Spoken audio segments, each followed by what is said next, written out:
we'll start with the document search feature, which is on the left-hand side here, the Irish document search. So this is relevant to all Irish documents. It's quite a powerful feature. So when you click on it here, there's a couple of options that come up.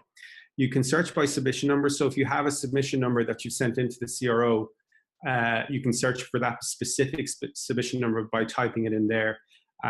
Or you can search by document type. So a very common one we get is SAP 204, or in fact, any of the documents that are under the new legislation, the new document types, we get requests for those all the time. So if I click on SAP 204 here, it gives me a list of all of the filings in the CRO with that particular document type. And I can pick ones that are registered, I can pick ones that are received, and I can go back, 6 months, I can go back 3 months, or I can go within a specific date range if I want to get some samples, So to see the actual document itself, you just click on the submission number there, and it will pull back the document on screen, so you can see that. So that particular feature has any type of filing that has ever been submitted to the CRO, it'll be there. So it's quite a useful one to have. And again, if I grab that submission number there and I put it into my submission number search, it's just another way of 3783494. Getting straight to the document that you're looking for there, and you can see the status of it. Okay. The features that I'm showing you today are all Search4less Pro features, and they're automated for Grant Thornton users. So if you do come across a paywall, just click accept. You won't be invoiced. It's just a glitch in the software. So feel free to enable any of the features that you feel might be useful today. So that's the document search there. So again, I've got SAP 206 declaration, so on and so forth. The UK information is there also. So you click on the UK flag, and it's surprising how often we come across users that weren't aware that the UK flag existed, but it's there. You can just go in there and it'll give you the same user experience as the Irish search. You can download documents, you can click on the companies, and that information is streamed in real time from the UK company's house. It remembers your preferred viewing type. So if you prefer the timeline, it'll come up as a timeline. If you prefer the classic view, it'll come up with the category view there. We just recently added international searches. So you can click on any country in the world and it'll populate the box here, and you can put in a company number, a company name, a file reference, and any special comments or requests you have. Now the way that works, it's an offline search. So what happens, our guys in the office get a requisition, they'll check and see what's available, and they'll come back to you with a price for whatever's available. And very often they don't go ahead because the price is too onerous, but look, it's no harm to check and see what's there. We'll give you a quick, we'll be able to give you a quick response, and then if you want to go ahead, pay by card. Any questions so far? Is the UK one open for all the documents as well for everybody? I thought that was closed, that only certain people could get into the UK. No link, not here, no? Okay. It's up to you, Gillian. There's no. I think it's closed, Barry, but I couldn't. Yeah, that's fine. Aren't we paying per document there?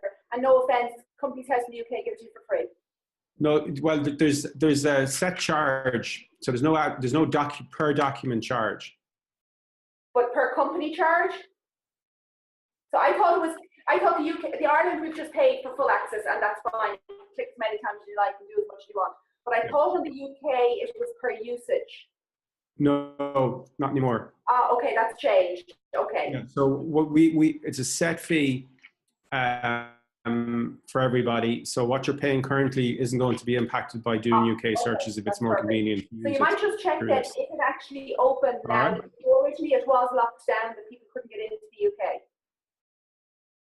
And it was because you had to download it. Yeah, if anybody clicks on it and it's locked down, they'll be prompted with a paywall. But what I'm saying today is that We'll enable it for everybody, but if you do come across the paywall, feel free to enable it if you have a use case. It doesn't generate an invoice automatically. Somebody has to make a decision on that. And all the features I'm showing you today are the pro features, so they're part of your package currently. Brilliant. The next feature I want to show you is it's the core name check. This is quite a useful one as well, and I'm going to show you a couple of tricks on how to get the most out of it. So if I want to register a company called S-Modi, oh, sorry, I'm in the UK there. Let's go back to the Irish. So S-Modi.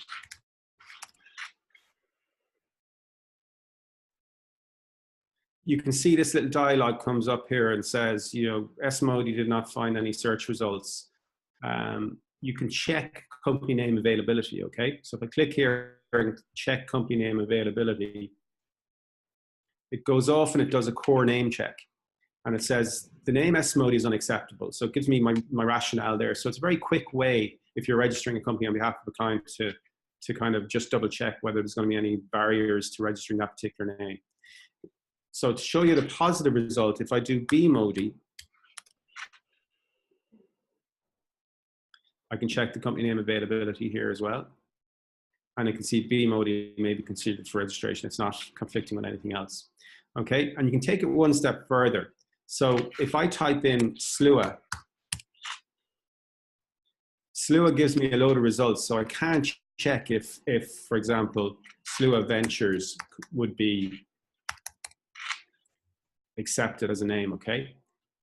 So if I type in SLUA and put my search reference in inverted commas,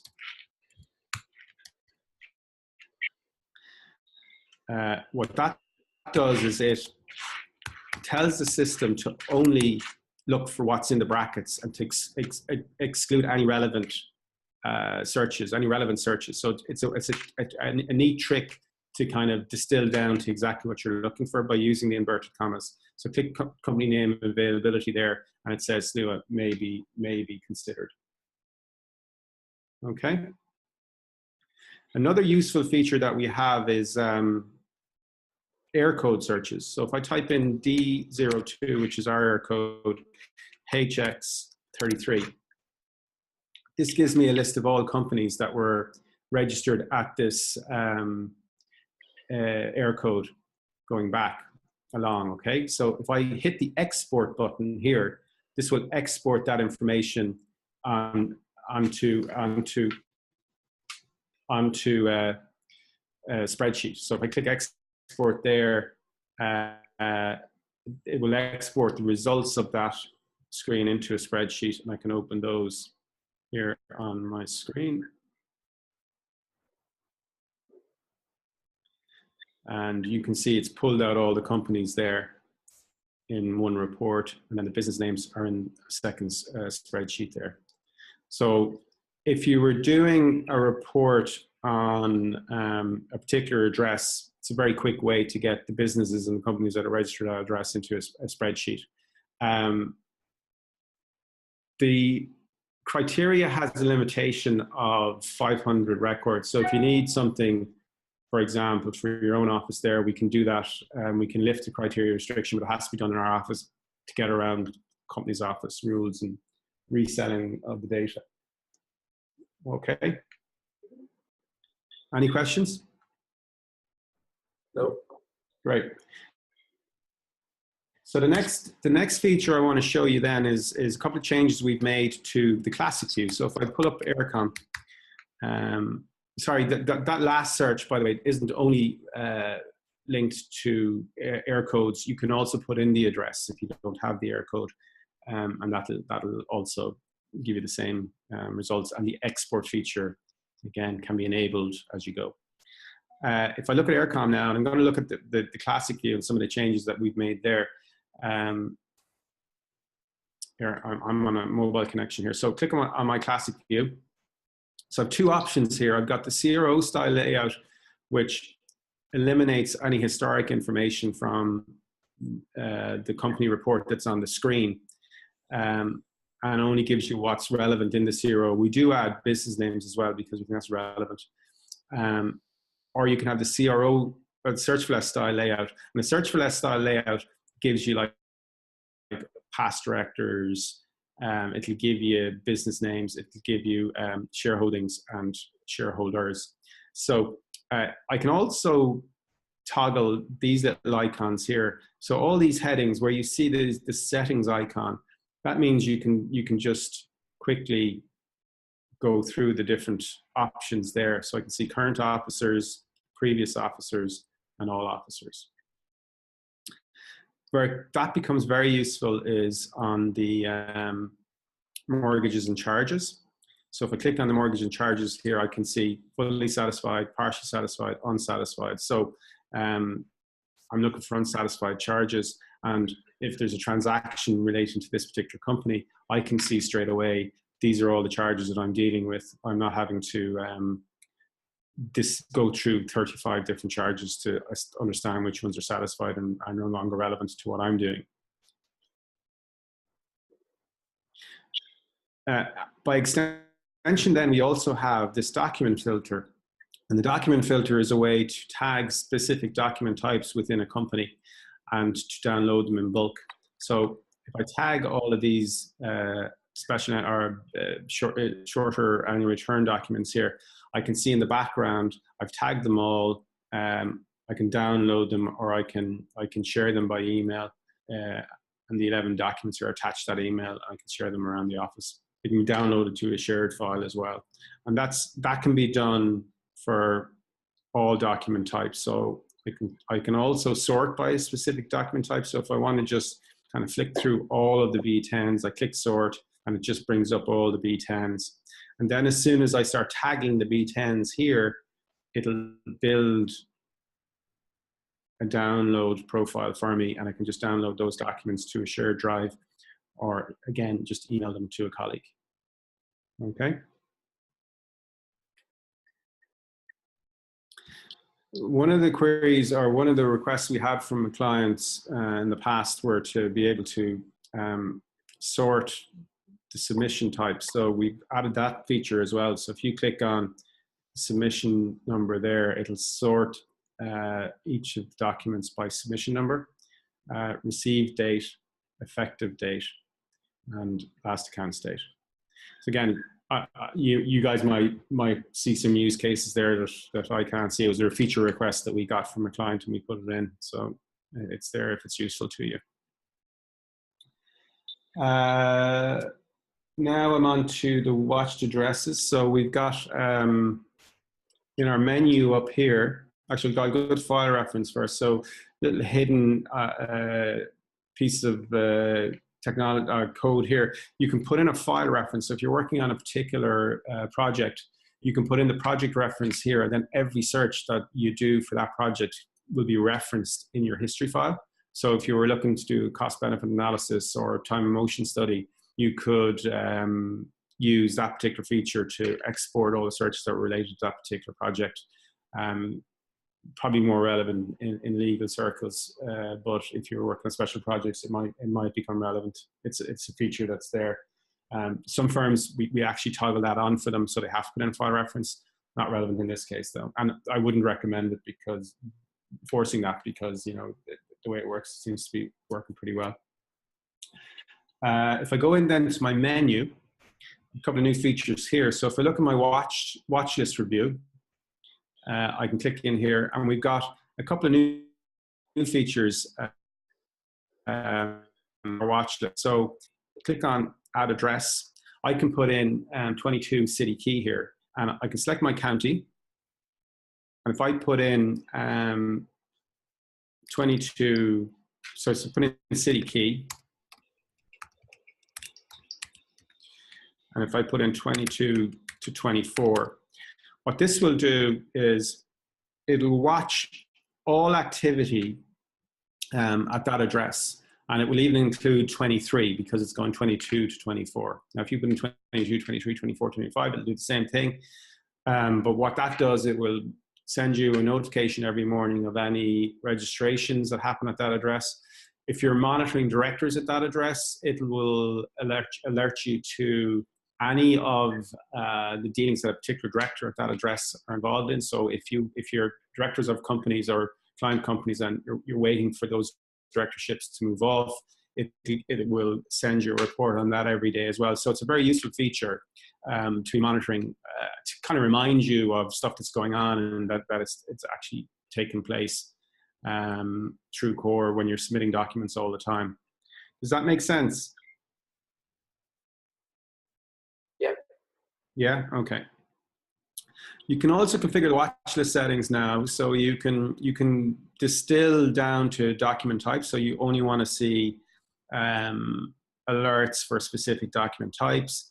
You never want to see alerts for, you never want to see an alert for a new application, a company application. You can also use this button here, say that you only want to get it when it's scanned. You don't want to ever get it. You want to switch off document submissions altogether, so you'd only get the status updates on the company. And then you can also tell it to ignore status updates for a company as well. So again, this is just to kind of tailor the watch list alerts so they're not too noisy. I suppose though in company secretarial, you probably want to get alerts on everything, but if you had other business that didn't necessarily need to see every single time a document was presented, they could configure this so that the alerts became more meaningful and weren't very noisy. A feature as well that close. A lot of people don't realize is this change password feature. So you can go in here and you can update your password. We've also got a forgot password button. So if I sign out here, you can hit this forgot password button and it will send you forgot password link so you can change your password. It's unbelievable how often, we get queries, particularly, after hours for password changes, or I forgot my password, I can't log in. So that's a useful thing to know where it is, particularly for the rest of the firm. You can educate them on how to kind of look after the account themselves. As well as that, we've got the invite friends and colleagues button. Anybody with a Grant Thornton email address is pre-authorized on the system. So in order to get somebody set up, all you've got to do is invite them at their email address. If you're somebody sitting at a new start sitting at a desk next to you, all you got to do is pop in here, put in their email address, they'll get a verification link, and then they're up and running and they're added to your account automatically. The next feature that I wanted to show you guys was the filters. So if I go back into Aircom, you can see I've got 74 results here. I can use these filters to distill those results down. So I'm only interested in normal companies in Aircom. So straight away I've got 15 normal companies, and I can see which ones are relevant to me. If I click on this do dill button here, what that will do is it will create an Aircom report for me. It will go through pretty much any publicly available information that we have on Aircom, and it will, she's probably a big enough report, it will put it all together in one PDF so that you have a good opening file for any particular company that you're dealing with. It extends to high court actions. So that's probably the best use case here.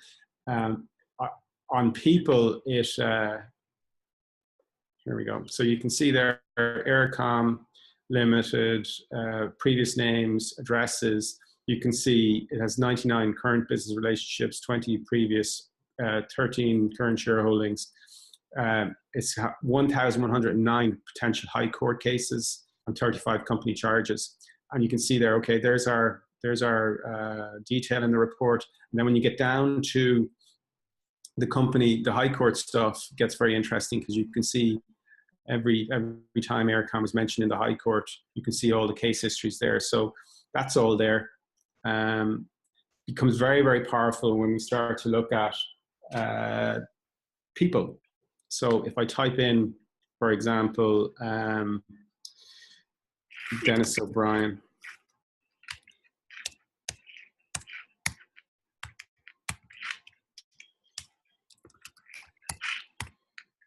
Okay, I can see that I've got 121 Dennis O'Brien, so I'm going to go and distill it down further, and I'm going to look for the guy who was born on the 19th of April.